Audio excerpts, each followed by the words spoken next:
Boy, that took forever.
What's going on, everyone? Welcome back to the channel. It's D Werewolf Gaming, back with another Remnant 2 video. Alright, I hope everyone has been doing well and staying safe.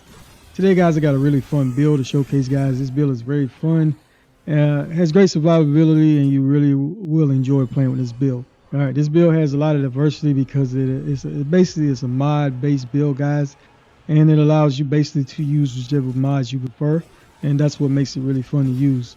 With that being said, I do want to give a big thank you to everyone that continues to support me on my channel, especially those who always have something positive to say, guys. Really appreciate each and every one of you for that. Alright, guys, and if you're new to the channel and you like the content, please feel free to hit that like, share, and subscribe. It does not cost a thing. Also, turn the notification bell as well so you can stay informed whenever I do drop new Remnant 2 videos. Alright, guys, so basically after I get finished fighting this boss here, we will go with a build breakdown.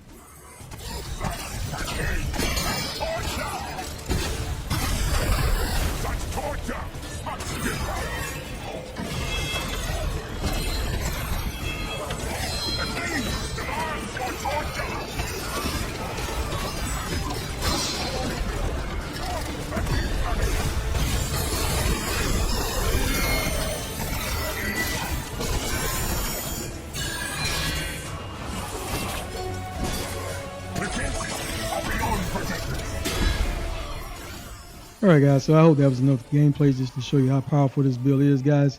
And like I said, you will be changing out your mods depending on the bosses you fight, because, you know, some of those ads and the bosses don't basically stay still. So the trimmer mod was one mod I was using, and it didn't really work too well for every boss. Alright, so here's a little demonstration of this build at the range, guys. As you can see, it does really good damage. And the couple of times I did get hit in the gameplay, that should have been enough to show you that, guys, this build can even take a couple of hits on Apocalypse, guys, and you will be able to still survive. Alright, so let's get ready to go over the archetypes I did use in this build breakdown. Alright, so I did use the Alchemist, guys. The Alchemist is great because you get the Spirited Prime perk, and you can have 3 additional concoction buffs actives.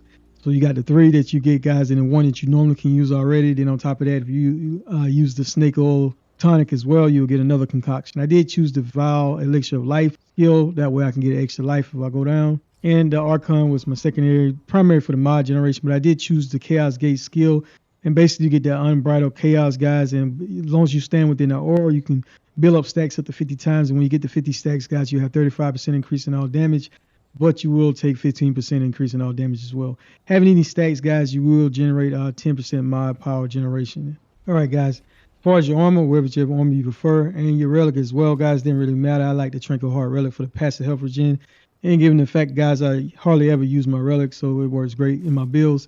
Alright, I did use the Sparkfire shotgun. Didn't matter which long gun, as long as it had an open mod slot. I paired this with the Skewer mod, and it basically fires a Wretched Spear, which embeds itself on contact. The spear deals 1,542 damage. On hit, rapidly dividing inside the target until bursting, dealing 2,698.5 damage to all targets within 4.5 meters. And I did pair this with the Failsafe Mutator to get 25% additional mod damage, and also 15% chance to not consume the mod. Your melee weapon did not matter. I did have the Dark Matter Gauntlets equipped. And your handgun, again, as long as it had an open mod spot, it didn't really matter. Did use the Astral Burst a little bit, and that basically it fires 7-star fragments, which deal 539.7 damage. Each fragment bounces off walls up to 3 times, dealing 10% additional damage, but you will have reducing weak spot damage. Alright, I did use the feedback for the passive mod regen of 20%, and at level 10 generate 15% of base damage dealt as mod power as well. Alright, guys, and here's a little I did also use the Trimmer mod, but like I said, this is a mod based build. So any mod would have worked in this particular gameplay. That Trimmer mod was great, guys. As you see in the very first fight with the Ravager, I had him basically stationary. He could not move at all, guys. Was able to take him out fairly easy with this particular setup here. Alright, I did use the Burden of the Destroyer ring to increase all damage by 15%. Alright, I did use the Probability Core to increase critical damage by 20%. And I did use Burden of the Silas ring, guys. This reduces ammo reserve by 20%, but you will have increase in mod and skill damage by 15%.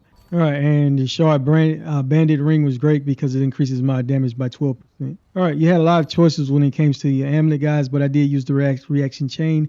Felt it worked the best, guys. You get increased mod damage by 20%, and activating the mod generates 50% of mod power spent to the stowed weapon.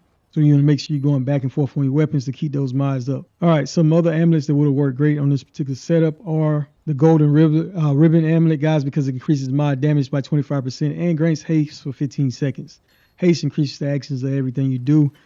All right, the Reed Avant Amulet, guys, is basically you get mod generation of 15% for 10 seconds, and you have a 20% chance to not consume the mod. And the Jester's Bell was amazing as well because it casting a mod or skill increases all damage by 15% for 20 seconds, and you get increase in cast speed by 35%. Guys, and all these other amulets are amulets that you can use if you don't have the reaction chain. All right, your traits, potency comes automatically with the Alchemist, increases consumer duration by 100%. A Flash Caster comes automatically with the Archon, and this increases mod and skill cast speed by 50%. They have 10 points in Fortify to improve my armor. They have 3 points in Swiftness to improve my movement speed. 2 points in Affliction. Now, when it comes to this, guys, you could have put these points somewhere else. I just threw it right there in Affliction because I was using the Sparkfire shotgun, but you could have used it wherever you prefer. All right, they have 10 points in Vigor to increase max health. 10 points in Spirit to increase mod generation by 20%. They have right at 10 points in Expertise to reduce skill cooldown by 20%. 10 points in Amplitude to spread that AoE and aura size by 50%. They have 10 points in Siphoner to grant 3% of base damage dealt as lifesteal. They have 10 points in Bark Skin to reduce all incoming damage by 10%. And I did have 10 points in Insight to automatically generate 10 mod power per second. And I had right at 5 points in Leash to increase lifesteal accuracy by 25%. So you got a little bit of health regen coming from the Tranquil Heart Relic, and you get lifesteal coming from Siphoner trait. All right, for the concoctions, I did use the Xenoplasms. This reduces skill cooldown by 10%. I did use the Mudtooth Tonic to increase health by 20. I did use Bark Extract to increase armor by 30, and Bottle Shade Berry to increase mod generation by 10%. All right, and Dark Fluid as well to increase distance of evade and combat slide by 15% and reduce the cost by 20%. This was given to me when using the Snake Oil Tonic, and I did have the Thayan Fruit equipped. And keep in mind, this is the level of percentage you get back of health is based on how mature you let that fruit, how long you let that fruit mature. All right, for the fragment, I did have critical damage, mod damage, and mod crit chance. All right, guys, don't worry about that range damage. I didn't really want that on this particular setup here, but I do have that right now. Longevity, that increases mod duration and skill duration. Mage gives you mod damage and mod generation. With tank, which gives you some damage reduction and armor bonus with gun. All right, and gunfire, which gives you fire rate and reload speed. And the mod legendary perk was called Power Trip, which just basically doubles mod charges, guys. That way you can constantly have those mods up at all times, doing massive damage to these enemies. All right, guys, if you like the build, give it a thumbs up. Thank you for your valued time as always, guys. Really appreciate each and every one of you. All right, D Werewolf out.